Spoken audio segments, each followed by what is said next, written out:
محمد قاسم بیان کرتے ہیں کہ اس خواب میں نے موسیٰ علیہ السلام کو دیکھا۔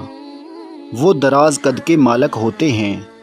ایک دوسرے خواب میں نے موسیٰ علیہ السلام اور سلیمان علیہ السلام کو اکٹھا دیکھا۔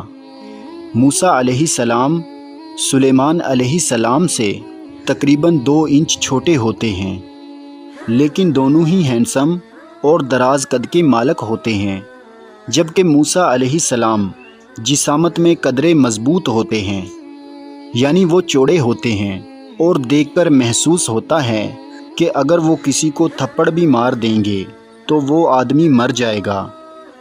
ان کا چہرہ اور ان کے بال بھی میں نے کسی حد تک دیکھے ہیں۔ ان کے بال لمبے ہوتے ہیں۔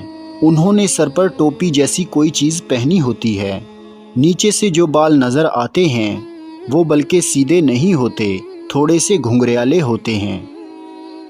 محمد قاسم کہتے ہیں کہ موسیٰ علیہ السلام کے بارے میں نے 2-3 چھوٹے چھوٹے خواب دیکھے ہیں۔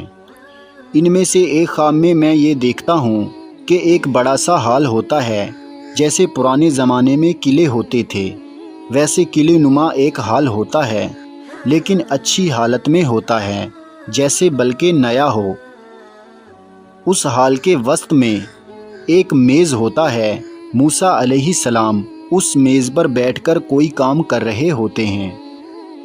میں وہاں دیکھتا ہوں کہ اچانک موت کے فرشتے عزرائیل علیہ السلام آ جاتے ہیں۔ وہ بھی کافی لمبے چوڑے اور مضبوط جسامت کے مالک ہوتے ہیں۔ وہ موسیٰ علیہ السلام سے اجازت لیے بغیر ہی ان کے پاس آ جاتے ہیں اور ان سے کوئی بات کہتے ہیں تو موسیٰ علیہ السلام کے کام میں خلل ہوتا ہے۔ اس پر موسیٰ علیہ السلام کو غصہ آ جاتا ہے، اس لیے کہ یہ بغیر اجازت میرے پاس کیسے آ گیا۔ تو موسیٰ علیہ السلام ایک زوردار تھپڑ ان کو مارتے ہیں۔ وہ تھپڑ اتنا زوردار ہوتا ہے کہ عزرائیل علیہ السلام زمین پر گھسٹتے ہوئے تقریباً 20 فٹ دور تک جاتے ہیں۔ میں یہ منظر دیکھ کر ڈر جاتا ہوں۔ میں پہلے ہی دیوار کے ساتھ لگ کر کھڑا ہوتا ہوں اور یہ سب دیکھ کر اور زیادہ دیوار سے لگ جاتا ہوں کہ موسیٰ علیہ السلام کی نظر میرے اوپر نہ پڑ جائے، کیونکہ عزرائیل علیہ السلام اتنے مضبوط ہونے کے باوجود ان کے تھپڑ کو برداشت نہیں کر سکے۔ تو اگر ان کا تھپڑ مجھے پڑ گیا تو میں کیسے برداشت کروں گا؟ میں تو ضرور اللہ کو پیارا ہو جاؤں گا۔ چنانچہ میں اور بھی زیادہ دیوار کے ساتھ لگ کر کھڑا ہو جاتا ہوں۔ موسیٰ علیہ السلام کو پتہ چل جاتا ہے کہ یہ سب میں دیکھ کر ڈر گیا ہوں۔ پھر موسیٰ علیہ السلام بڑے آرام سے اور دبے پاؤں نرمی کے ساتھ میری طرف آتے ہیں۔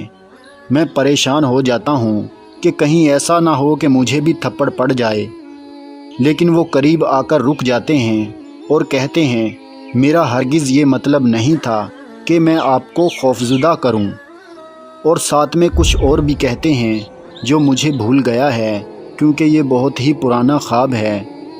لیکن جب وہ انتہائی شائستگی اور نرم لہجے میں بات کرتے ہیں تو میری جان میں جان آتی ہے۔ پھر میں کہتا ہوں اللہ کے نبی جتنے بھی ہیں وہ سارے ہی بہت پیارے، بہت شائستہ اور نرم ہیں، اور سب ہی ایک جیسے ہیں۔ پھر یہیں وہ خواب ختم ہو جاتا ہے۔ والسلام علیکم ورحمۃ اللہ وبرکاتہ۔